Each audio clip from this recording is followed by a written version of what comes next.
یہ محسوس کر رہا ہے سندھ میں رہنے والے تمام زبان بولنے والے افراد اس بات کو بڑی گہری نظر سے دیکھ رہے ہیں کہ اس صوبے کا وزیر اعلیٰ سندھ میں رہنے والوں کے درمیان نفرت پیدا کر رہا ہے، سندھ میں رہنے والے لوگوں کو آپس میں لڑوانے کی کوشش کر رہا ہے، کیونکہ وہ ناکام ہو گیا ہے اس صوبے میں عوام کی خدمت کرنے میں، کیونکہ وہ ناکام ہو گیا ہے صوبے میں عوام کے مسائل حل کرنے میں، کیونکہ اس نے اس بات کو قبول کر لیا ہے کہ پاکستان پیپلز پارٹی پچھلے 13 سال کے اقتدار میں، اور یہ ان کا 5واں دور ہے، عوام کی بنیادی مسائل حل نہ کر سکی، جیسے کہ پینے کا پانی، جیسے کہ اسکولوں میں تعلیم، جیسے کہ ہسپتالوں میں علاج، جیسے کہ لا اینڈ آرڈر، اور جیسے کہ کرپشن کا خاتمہ۔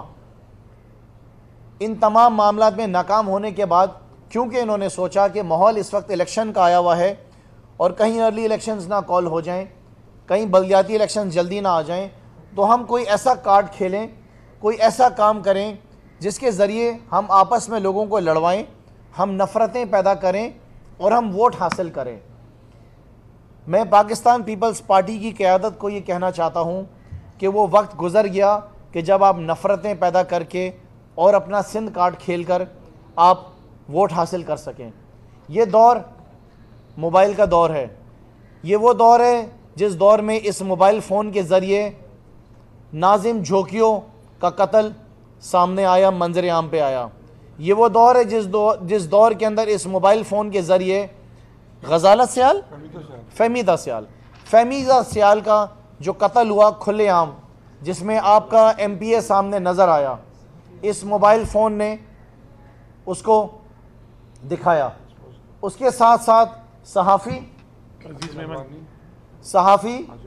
اجے لالوانی، عزیز میمن ان موبائل فونوں کے ذریعے سامنے آیا۔ تو سندھ کے لوگ جو ہیں اب مراد علی شاہ، بلاول زرداری بیوقوف نہیں بننے والے ہیں۔ سندھ کے لوگ باشعور لوگ ہیں، سندھ کے لوگوں کو نظر آ گیا ہے کہ آپ لوگوں کی خدمت کرنے میں مکمل طور پر ناکام ہو گئے ہیں۔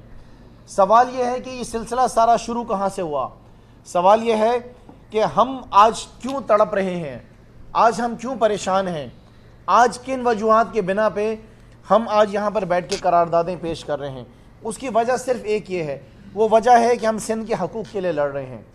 یہ جنگ ہماری کراچی شہر کے لیے نہیں ہے، یہ جنگ ہماری لاڑکانہ کے لیے ہے، جہاں سے بلاول زرداری جیت کر آئے ہیں۔ Excuse me. یہ جنگ ہماری نواب شاہ میں رہنے والے میرے سندھ کے لوگوں کے لیے ہے، جہاں سے آصف علی زرداری جیت کر آئے ہیں۔ یہ جنگ ہماری سیون میں رہنے والے لوگوں کے لیے ہے، جہاں سے اس صوبے کا وزیر اعلیٰ جیت کر آیا ہے۔ یہ جنگ ہماری کراچی کے لوگوں کے لیے ہے، ان تمام لوگوں کے مسائل حل کرنے کے لیے ہے۔ سو کیا ہم خاموش ہو جائیں؟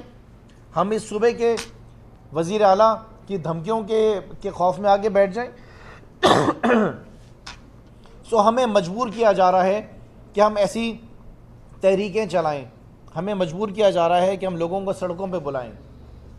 حالت اس صوبے کی یہ ہے کہ جو ان کے بلو آئیڈ بوائز ہیں، جو ان کے پیارے ہیں، جن کے ذریعے یہ مال بناتے ہیں، وہ میں دیکھ رہا تھا سوشل میڈیا کے اوپر جو ہے ایک ویڈیو وائرل ہوئی ہوئی آج کل، ایک صاحب ہیں کو افضال صاحب، ان کو 3 ڈپارٹمنٹس دیے ہوئے ہیں، کتے مارنے کی مہم بھی دی ہوئی ہے، کلک کا جو ہے افضل زیدی صاحب، ان کو کلک کا اربوں روپے کا پروگرام بھی دیا ہوا ہے، اور اس کے ساتھ ساتھ ان کو کے ایم سی کے اندر ذمہ داریاں بھی دی ہوئی ہیں، وہ شاید منسپل کمشنر ہیں۔ سو ہمارا یہ سوال ہے کہ کیا پاکستان تحریک انصاف ان ایوانوں کے اندر خاموش ہو جائے، آپ کی دھمکیوں کے اندر آ جائے؟ ہم آج یہ پیغام دینا چاہتے ہیں کہ یہ صرف ایک قرارداد نہیں ہے مراد علی شاہ صاحب، یہ پاکستان پیپلز پارٹی اور سندھ حکومت کے منہ کے اوپر ایک تماچا ہے، یہ ایک ایف آئی آر ہے سندھ حکومت کے خلاف کہ اس صوبے کا وزیر اعلیٰ سندھ میں لوگوں کو لڑوانے پہ تلا ہوا ہے، سندھ میں لوگوں کے درمیان نفرتیں پیدا کرنے کے اوپر یہ تلا ہوا ہے۔ ہم کیا مانگ رہے ہیں؟ ہم یہ مانگ رہے ہیں کہ آنے والے جو بلدیاتی نظام آ رہا ہے، اس نظام کے اندر جو میئر ہوگا اس کے پاس اس صوبے کا ٹرانسپورٹ کا نظام ہو، وہ لوگوں کو سفر کی اچھی سہولیات دے سکے جس میں آپ ناکام ہو گئے ہیں۔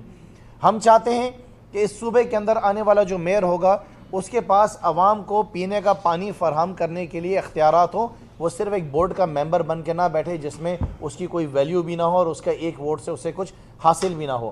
ہم چاہتے ہیں کہ صوبے کے اندر صفائی ستھرائی کا جو نظام ہے وہ مکمل طور پر آنے والے میئر کے انڈر ہو۔ ایسا نہ ہو کہ صرف اس کو آپ بورڈ کا ایک ممبر بنا دیں اور اس کے پاس وہ اختیارات بھی نہ ہوں کہ نہ وہ کسی کو اپوائنٹ کر سکے، نہ وہ اس کے پاس وہ سارے وسائل ہوں۔ اس کے ساتھ ساتھ ہم یہ چاہتے ہیں کہ شہر کے اندر جو اسٹریٹ کرائم کے مسائل ہیں، جو لا اینڈ آرڈر کے ایشو ہیں، سو صوبے کی جو پولیس ہے وہ شہر کی جو پولیس ہوگی وہ میئر کے ماتحت ہو۔ ہم چاہتے ہیں کہ ٹیکس کلیکشن جو ہے وہ میئر کے ماتحت ہو۔ Excuse me. سو یہ ساری وہ چیزیں ہیں جس کی بنیاد کے اوپر یہ ہماری کیمپین چل رہی ہے، اور اس کی بنیاد کے اوپر جو مراد علی شاہ صاحب نے اپنی یہ تقریر کی ہے اس کے خلاف بھی ہم نے کراتا جمع کرائی ہے۔ میرا گلا خراب ہے، میں چاہوں گا کہ بلال صاحب اس کو کنٹینیو کریں۔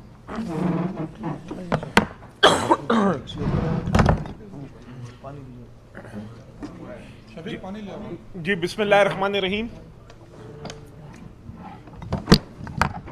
بسم اللہ الرحمن الرحیم۔ آپ تمام کیمرہ مین، رپورٹرز کا بہت بہت شکریہ۔ کافی چیزیں آپ کو خرم شیر زمان نے بتا دیں۔